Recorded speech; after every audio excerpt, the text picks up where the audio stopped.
Amables oyentes de Educación al Día, muy buenas noches. Bienvenidos a este espacio radial del equipo sindical de educadores demócratas del departamento de Antioquia. Hasta ahora saludamos a todos nuestros oyentes quienes nos sintonizan desde las 7:30 de la noche todos los días de lunes a viernes. Mi nombre es Karina Arango Carbonó y les doy la bienvenida a este espacio para la actualidad y la educación. Bienvenidos.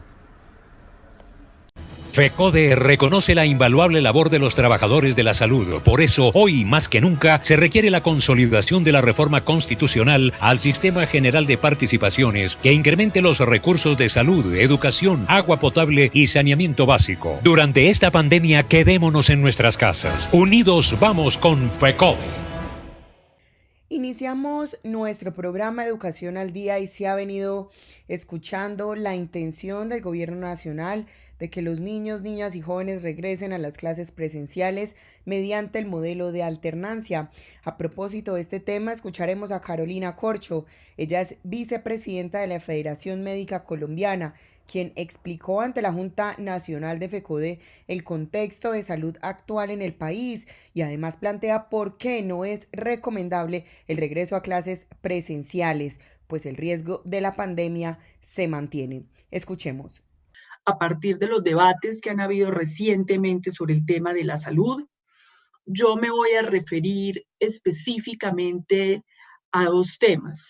En este momento, uno es el tema del proyecto de ley que cursa en el Congreso de la República de reforma a la salud, cuyo rechazo cuenta con el acompañamiento de todos ustedes a nombre de las centrales, además de 130 organizaciones en el país. Y luego me dirigiré al tema de la pandemia, específicamente sobre la resolución que les están proponiendo a ustedes para que niños y niñas regresen al colegio. Esos dos temas los desarrollaré muy rápidamente. Lo primero que habría que plantear es que el gobierno de Duque claramente atraviesa una crisis de legitimidad política, en el sentido de que cuando un gobierno tiene que apelar al poder coercitivo y autoritario del Estado, es porque perdió un consenso político. En el momento de Uribe tenía una bandera que era la seguridad democrática, en la cual creían muchos ciudadanos. En este momento no hay una bandera de agenda política clara de este gobierno. La economía naranja que intentaron posicionar, eso no fue entendido por la ciudadanía y hay una ruptura, digamos, de las élites alrededor de un tema como es el proceso de paz. En ese vacío que tiene este gobierno, una de las agendas que quieren posicionar ante el ciudadano de manera eufemística, diciéndole a la ciudadanía y al pueblo colombiano que van a resolver un problema, es la de la salud, aprovechando la pandemia, dado que necesitan un elemento para poder decir estamos con los ciudadanos. Es por eso que han presentado varios titulares de prensa que nosotros hemos desmentido. Hemos desmentido diciendo que van a presentar una reforma a la salud para acabar las EPS y para dignificar a los trabajadores de la salud. Eso no es cierto, eso es lo que va a plantear el gobierno ante la opinión pública.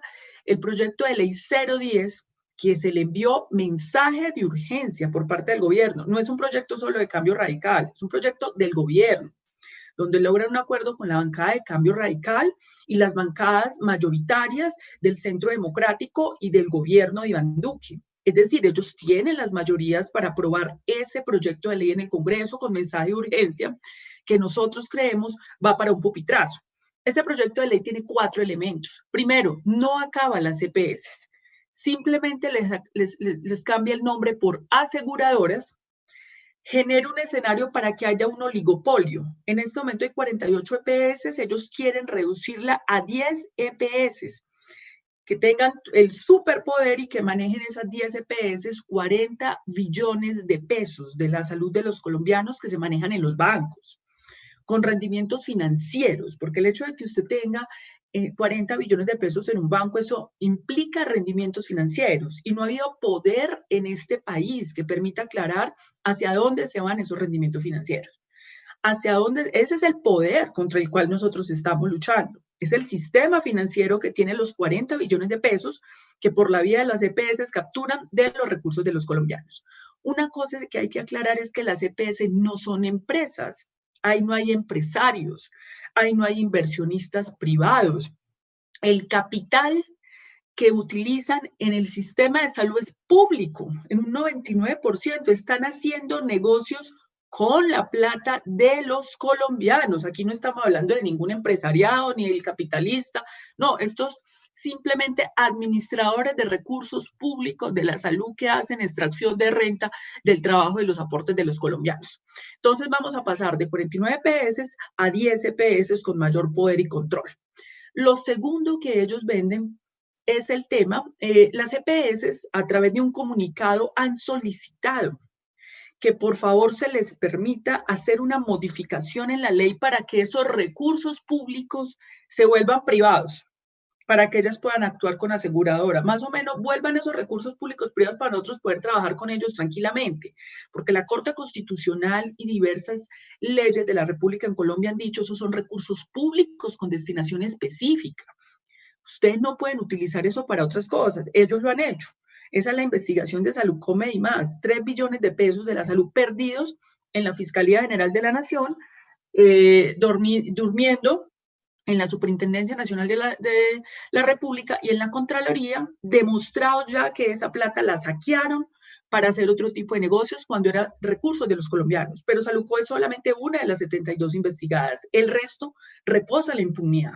Ellos pretenden a través de ese proyecto de ley que se les reconozca inconstitucionalmente que esos recursos que aportamos los colombianos son de ellos para ellos poder hacer usos y hacer su negocio de manera más tranquila.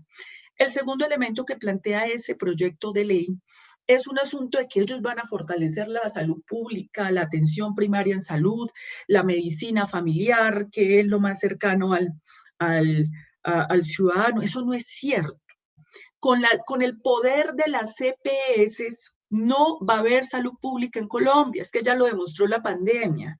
Bastante ingenuo es que algunos gobiernos, tanto locales como el nacional, pretendan decirnos a nosotros que con las EPS van a manejar la pandemia, cuando ya la Procuraduría General de la Nación nos dijo que tienen 70.000 pruebas represadas, cuando ya el The Lancet Commission, que es una de las revistas médicas más prestigiosas del mundo, hizo un ranking entre 92 países y Colombia quedó entre los 3 peores en realización de pruebas. Está realizando 3.3 pruebas por caso positivo detectado, cuando los países que han controlado la pandemia han realizado más de 100 pruebas por cada caso detectado.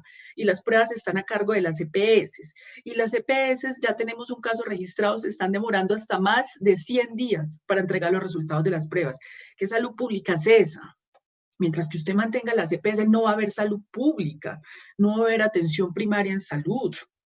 Ese, digamos, es otro elemento completamente fallido porque ellos están haciendo propuestas que ellos ya aprobaron en el Plan de Desarrollo de Santos y de Duque y que están engavetados. Eso ya se ha dicho en Colombia, eso ya se intentó en una reforma en el 2011 y ya se demostró que mientras que las EPS estén de por medio eso no funciona. Entonces eso es eufemismo. Eso no es verdad, eso no va a funcionar, eso no tiene ningún respaldo académico ni científico en la salud pública. Tercer elemento, debilitan los regímenes especiales. Los regímenes especiales de la salud son regímenes por los que han luchado los trabajadores de la salud y los trabajadores de ciertos sectores, por ejemplo, el sector educativo, el sector de los maestros universitarios, el ejército. Todos esos regímenes especiales. Les voy a dar un ejemplo de las cifras que ayer tenía el Instituto Nacional de Salud para el tema de la pandemia. Ecopetrol tiene 63.000 afiliados aproximadamente, según los datos del Instituto Nacional de Salud, y ha realizado 450.000 pruebas para el COVID. Medimás, EPS, que está en el régimen de salud ordinario, tiene 3 millones de afiliados y ha realizado 29.000 pruebas. COVID-19, imaginen la desproporción. Es decir, estas EPS no están haciendo eso pues porque necesitan ahorrarse los recursos de las pruebas pues para no hacerlo. Entonces, en ese sentido está claro que cualquier estrategia que tú soportes para el control del virus sobre las EPS no va a operar. Las EPS llevan sobre sí 3.5 millones de tutelas desde el inicio de la Ley 100. una mortalidad de 1.300.000 colombianos desde 1998 y 2010. ¿Y sabe cuántas quejas han puesto los colombianos de enero a junio del 2020 por inatención? 1.250.000 quejas ante la Superintendencia de Salud por inatención solo en 6 meses. Entonces, dígame, ¿qué pasó ahí?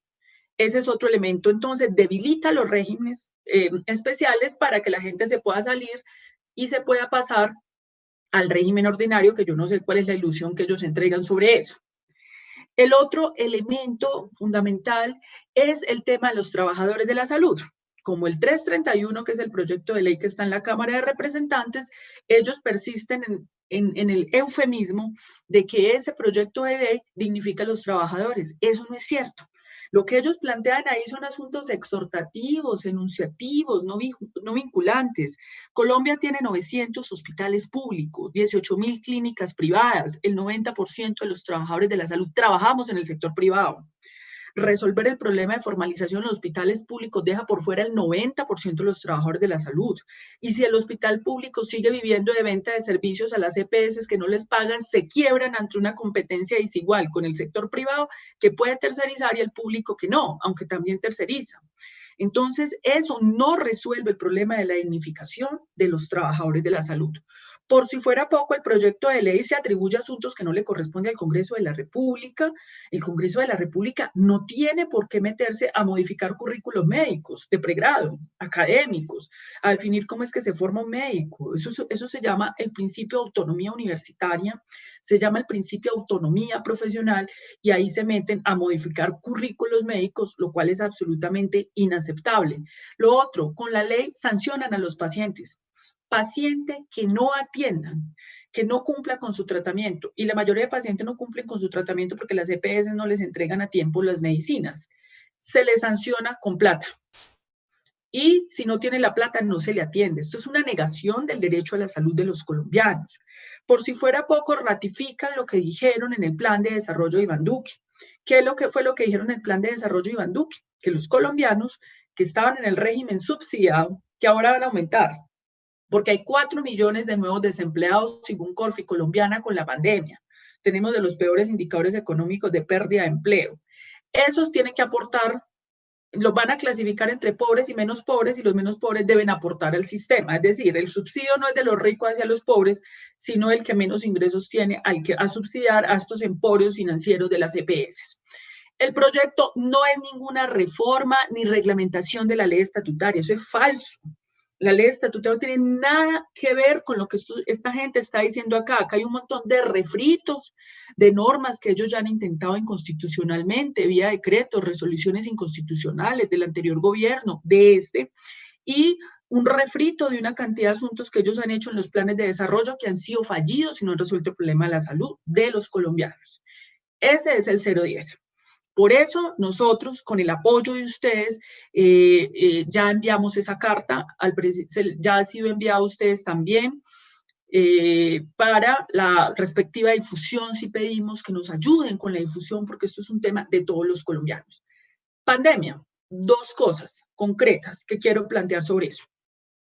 Ya vieron las cifras. Colombia en este momento está entre los 5 países del mundo con mayor número de contagios. Ya superamos los 800.000 contagios y las 26.000 muertes, superior a las muertes en Armero.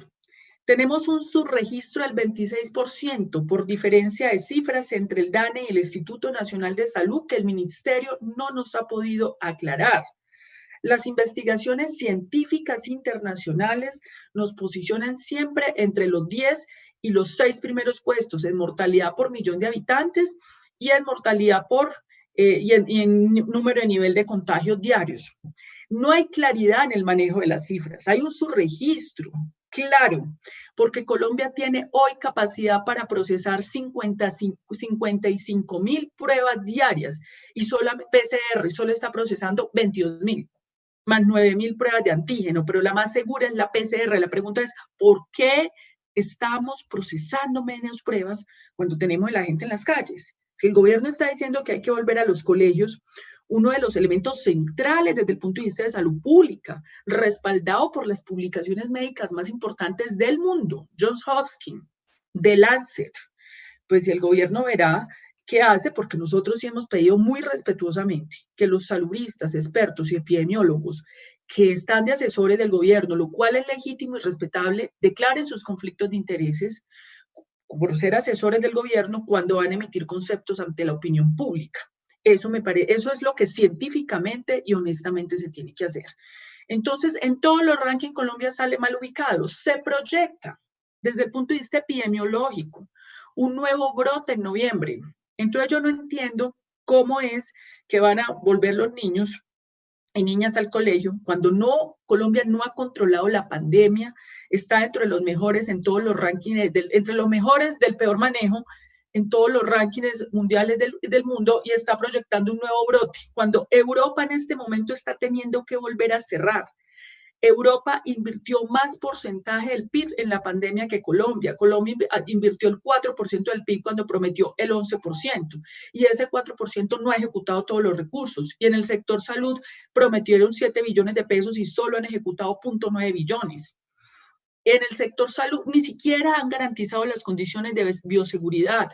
Datos de la Contraloría General que coinciden con datos de la Federación Médica Colombiana muestran que el 50% de los trabajadores de la salud seguimos comprando de nuestro bolsillo la bioseguridad necesaria para atención. 8% de los trabajadores de la salud que son de alto riesgo se les ha hecho pruebas. Pregunta para el gobierno: si no ha podido garantizar la bioseguridad en el sector salud, ¿cómo va a garantizarla en el sector educativo? Primera pregunta. Segunda pregunta, si estamos haciendo menos del 40% de las pruebas PCR, que es la más segura, porque las pruebas de antígeno tienen falsos negativos. Es decir, si usted le hace una prueba de antígeno y le sale negativo, no quiere decir que no tenga el coronavirus. Ese es el problema de esa prueba. Por eso es la PCR. Estamos procesando 22.000 cuando tenemos capacidad de 55.000 y hay poblaciones de alta exposición que tendrían que estar testeando. Entonces, muchas preguntas hay. Luego, si no ha podido verificar en el sector salud el cumplimiento de la bioseguridad, ¿cómo lo hará en el sector educativo? ¿Cómo va a manejar los niños? Porque es que no es solamente un problema. Yo les decía a ustedes que aquí hay un problema de la contrapedagogía del maestro frente al niño, porque el maestro le ha enseñado al niño la solidaridad, el abrazo, el saludo, y ahora le va a tener que enseñar el distanciamiento, todo lo contrario. ¿Cómo van a manejar el agotamiento de los profesores que van a tener que repetir? Tienen los espacios para repetir una clase varias veces cuando el magisterio es uno de los sectores que tiene mayor compromiso de salud mental por el estrés de la atención de los niños. Son preguntas que yo les dejo, que nos pone a nosotros. En este momento ya varias universidades han dicho esto se va hasta el otro año. El otro año vamos a retomar, no entendemos por qué insisten mandar a los niños y niñas al colegio cuando quienes están proponiendo eso no van al Congreso de la República. Es el único Congreso de la República del planeta que está sesionando en sus casas. Cuando los trabajadores estamos yendo a los hospitales, estamos yendo a todos los sitios de trabajo, el Congreso está en su casa haciendo reformas constitucionales por Zoom, como esta reforma inconstitucional del 010 y el 331 que nos pretenden meter en un pupitrazo allá en un Congreso por Zoom, debilitando el ejercicio de control político y con una concentración del poder en el Ejecutivo, que controla además los órganos de control, la Contraloría, la Procuraduría, para hacer un contrapeso, y que además está en una campaña de desprestigio frente a las altas cortes, con unas acciones claramente de carácter fascistoide que como sociedad tenemos que intentar rechazar. Yo dejo por ahí y esas son las consideraciones que dejo para ustedes.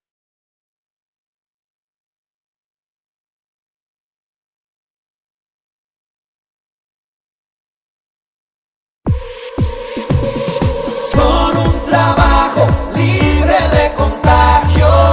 trabajo libre de contagio, la CUT, la OIT, el gobierno de Noruega Fensuagro y Sintreinagro apoyan a los trabajadores del sector rural en la lucha por exigir condiciones de trabajo seguras y saludables durante la crisis del COVID-19. Donde existen sindicatos, hay mayor estabilidad laboral, se implementan protocolos de bioseguridad, se entregan elementos de protección personal y se mantienen los contratos de trabajo. Sindicalízate. Por un trabajo libre de contagio.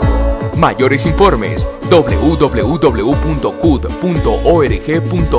www.sintreinagro.org, en Facebook, Fensuagro Colombia. Unimos esfuerzos para que los servicios públicos te sigan brindando bienestar. Por eso, para ofrecer un alivio económico, desde el inicio de la contingencia y hasta el 22 de julio, congelamos todas las cuotas de financiación y créditos relacionadas con servicios públicos para 874.000 hogares y más de 12.000 empresas. Y de otros conceptos como el programa Somos, 144.000 clientes que en su mayoría son hogares. El no cobro de intereses de mora se amplió hasta el 31 de julio para quienes no hayan pagado sus facturas desde finales de marzo. Para conocer más sobre la vigencia de estas medidas, ingresa a www.epm.com.co. EPM, Vigilado Superservicios. ¿Sabes qué es el gobierno corporativo? Es un modelo mediante el cual las empresas establecen su rumbo, la manera en que pueden crecer y generar mayores beneficios. En EPM, el gobierno corporativo garantiza que las grandes decisiones beneficien el interés colectivo.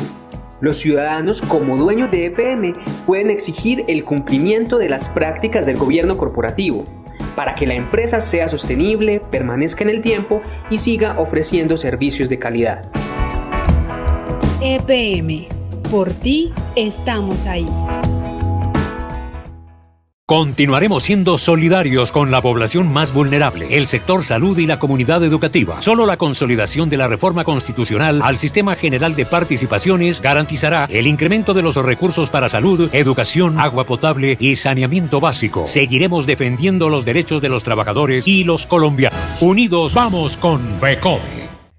Y estamos de vuelta aquí en nuestro programa Educación al Día y a continuación escucharemos al directivo de ADIDA, Jesús Alejandro Villa, quien desarrollará uno de los puntos acordados entre los sindicatos de la educación y la administración de Medellín como fruto del proceso de negociación colectiva del año 2020. Escuchemos. Un saludo, compañeros y compañeras. Continuamos. En este caso voy a abordar algunos de los acuerdos puntuales que me parece más destacados sobre el tema de la formación y la capacitación. En primera instancia tenemos el tema de los cursos de la SDF. En este punto se acordó que el municipio de Medellín va a cubrir ese 30% que le correspondería pagar a los docentes. Recordemos que en la SDF la nación cubre el 70%, cada maestro cubre el 30% restante. En el caso de Medellín esa parte será pagada por el municipio. Esto es importante en términos de que, primero, no es un acuerdo que exista en muchas partes, sino que de forma puntual hemos conseguido en algunas entidades territoriales. Pero además, en el caso de Medellín, avanzamos sobre lo que teníamos en la negociación anterior, donde se había alcanzado un monto específico, digamos un monto cerrado, el cual se distribuyó como apoyo para la SDF, para el curso, hasta donde alcanzara, ¿cierto? Hasta donde alcanzara entre los docentes, de tal suerte que se buscaba acercarse al 30%, pero simplemente cuando se acaba el recurso, hasta ese porcentaje se posibilitaba. En este caso ya es el 30% para todos los docentes que participen del curso. Tenemos el tema de los posgrados, los cuales por el principio de no regresividad se tiene como base la amplitud de posgrados que teníamos en el acuerdo anterior, pero además se va más allá de esto. En primera instancia, el acuerdo 104 garantiza la financiación del Fondo de Formación Avanzada y en segunda, el acuerdo 99 alcanzamos que se vincule el tema de los posgrados al plan de desarrollo municipal, donde se estipula además una meta muy clara. La meta es que durante el gobierno actual del municipio, el 60% de los docentes termine con posgrado, el 60% del magisterio de la ciudad de Medellín tenga posgrado, lo cual nos abre un amplio campo de posibilidades en términos de cuál va a ser el número real de compañeros y compañeras, obviamente sin bajar de una base que ya tenemos pues predeterminada y que es, digámoslo, progresiva frente al anterior acuerdo. Muy importante, compañeros, en este punto estar muy atentos a las convocatorias, a los llamados que se haga para inscribirse, para participar de estos procesos de posgrado. No podemos permitir que se nos queden desiertos o que se nos presenten dificultades allí. Contarles que ya ahora hace poco, estando en cuarentena, se realizó una primera convocatoria aquí en la ciudad y alcanzan 84 compañeros apoyos de posgrado.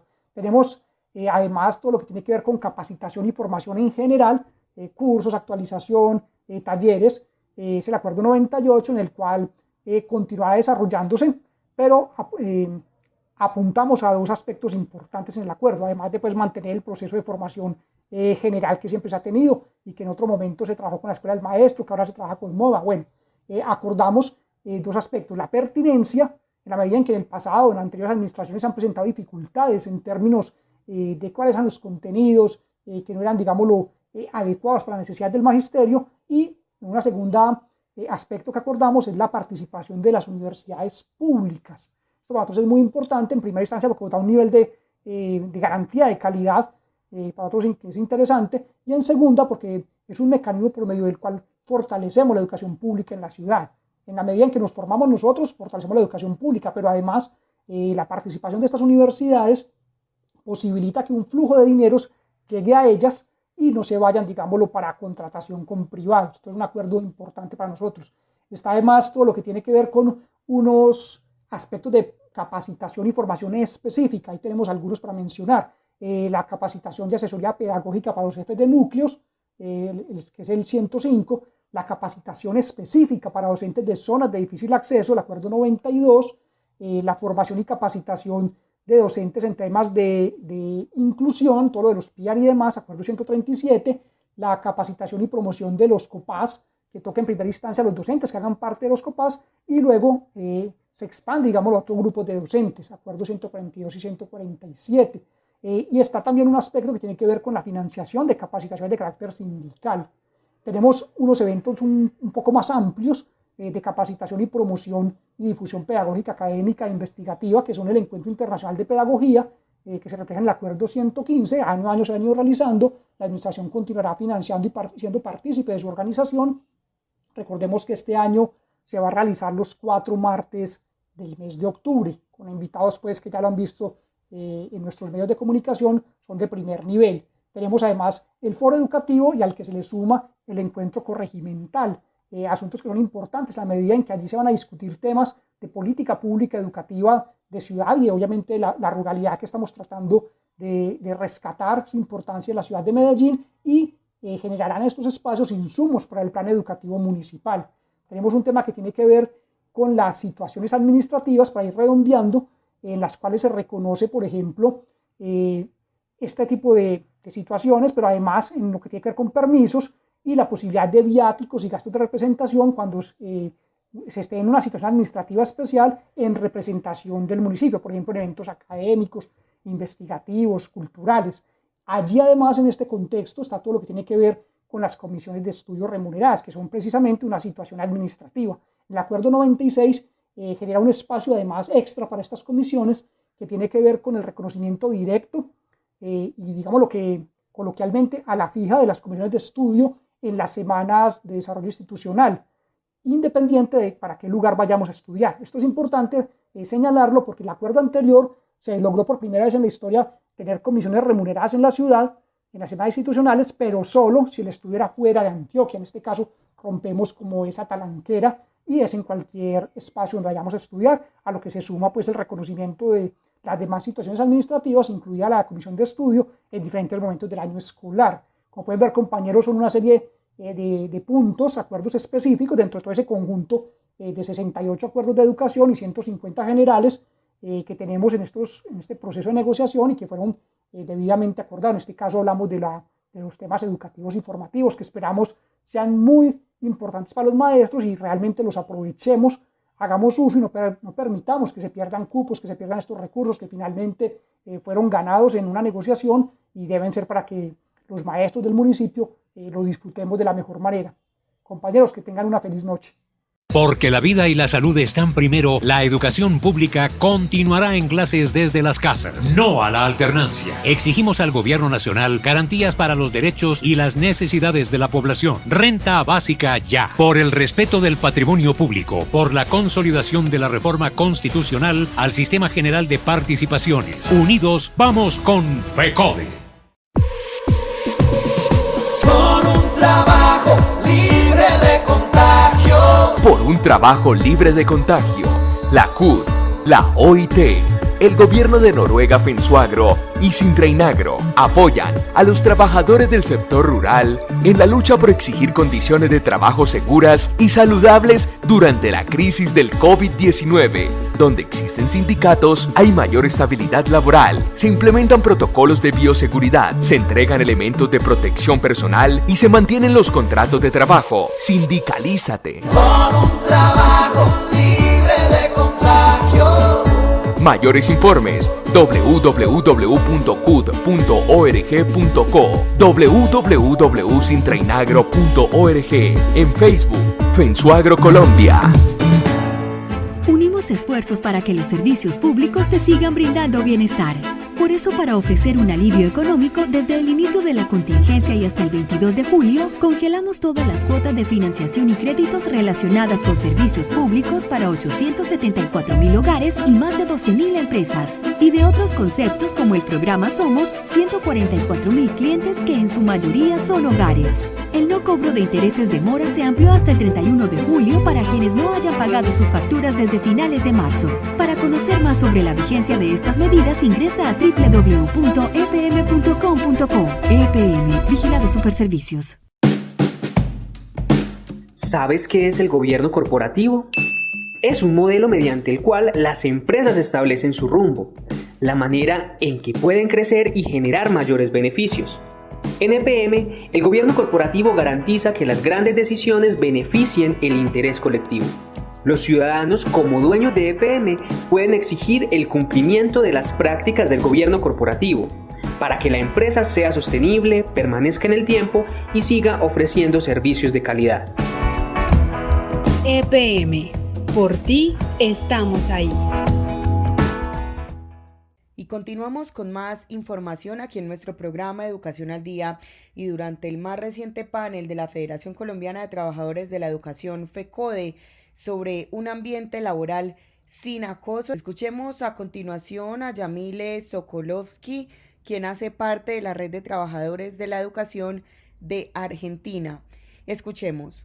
Como todas y todos saben, por supuesto, el acoso y la violencia del trabajo son situaciones absolutamente frecuentes, tan frecuentes que justamente que hayamos logrado en junio del año 2019 que la Asamblea de la Organización Internacional del Trabajo aprobara el convenio 190 y la recomendación 206 con un apoyo importantísimo de la mayor parte de las representaciones, da cuenta justamente de la relevancia que tiene esta problemática, que me parece que es importante decirlo, fue instalada como un tema de discusión en la agenda internacional y específicamente en el marco de la Organización Internacional del Trabajo, precisamente por el impulso de las organizaciones sindicales y dentro de las organizaciones sindicales de las compañeras sindicalistas que lograron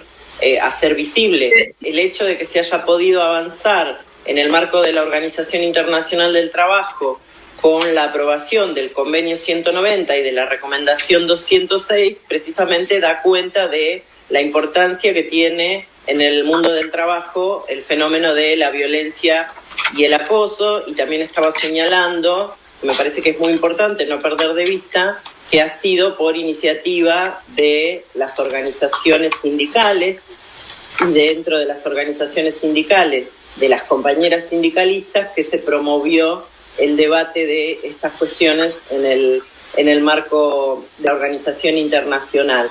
El convenio 190 es un convenio relativo a la violencia y el acoso en el mundo del trabajo en relación a hombres y mujeres, pero es un convenio que tiene una muy fuerte perspectiva de género y claramente eso tiene que ver con el hecho de que somos fundamentalmente las mujeres y junto con las mujeres las personas que se identifican con identidades sexogenéricas disidentes, quienes sufrimos fundamentalmente las situaciones de violencia y acoso en el mundo del trabajo. Creo que es importante para las organizaciones sindicales construir estrategias de avance sobre la base de este paso fundamental que ha sido el convenio 190, porque el convenio 190 define la violencia y el acoso de una manera muy precisa, pero al mismo tiempo muy abarcativa, que permite identificar o incluir dentro de la categoría de violencia y acoso al conjunto de situaciones que se presentan, sea que se presentan de manera reiterada, sea que se presentan en una única ocasión, pero además con una definición Para empezar, del mundo del trabajo, que recorre todas las modalidades en las que se trabaja en el sector privado, en el sector público, en el ámbito rural y en el ámbito urbano, pero también pensando el mundo del trabajo como el conjunto de las relaciones en las que se vinculan con el trabajo. Entonces abarca a las personas que están efectivamente trabajando en relaciones laborales formales, pero también informales, también a quienes se acercan a buscar trabajo, a quienes están retirándose de un trabajo, a quienes están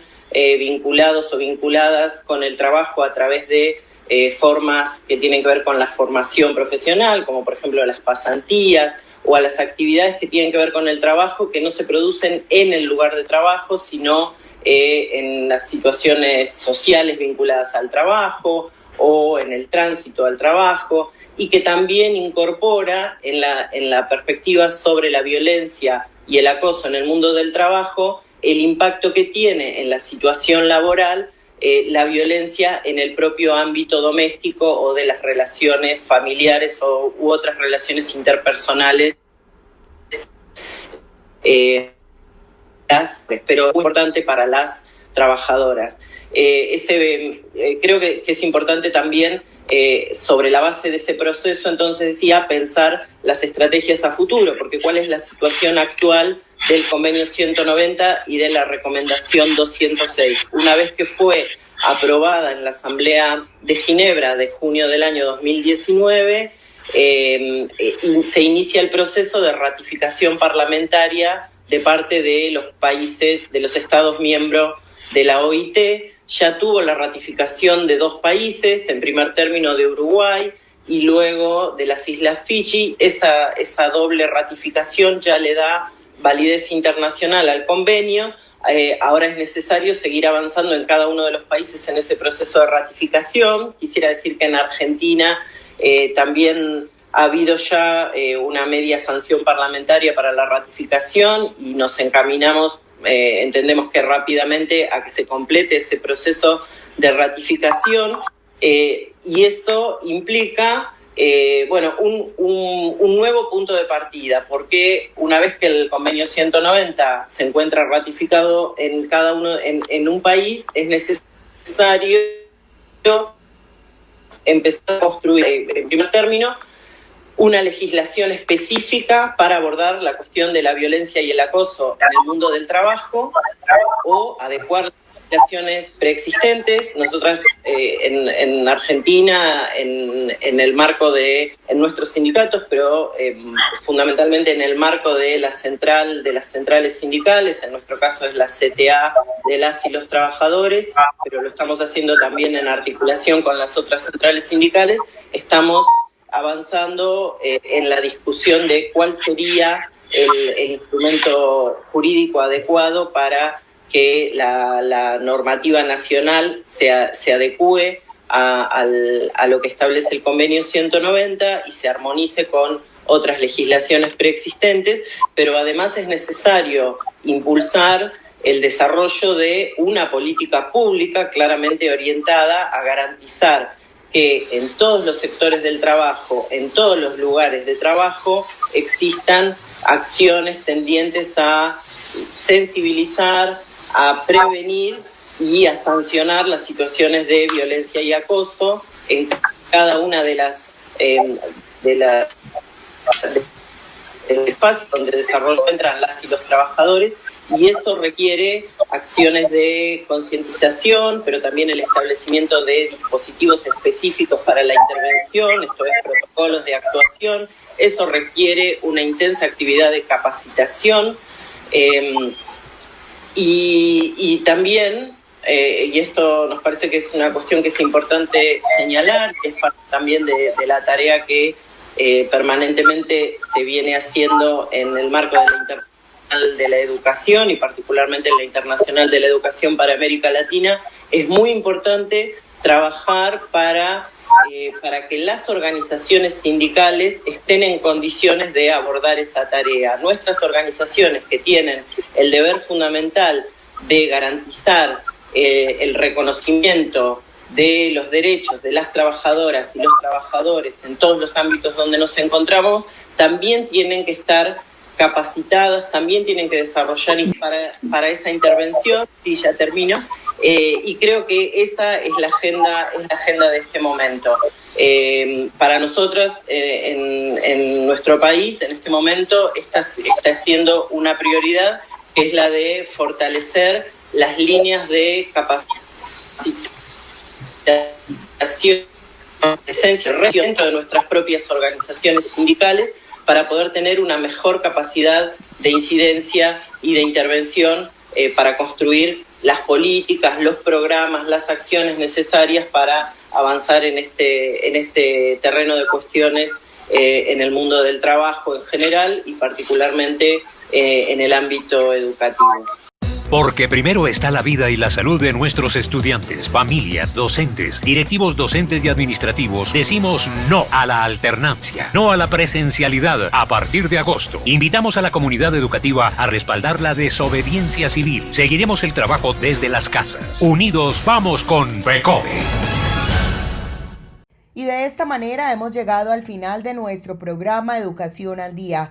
Les recuerdo que este es el espacio radial del equipo sindical de educadores demócratas del departamento de Antioquia. Recuerden que les habló Karina Arango Carbono. Que tengan todos una feliz noche.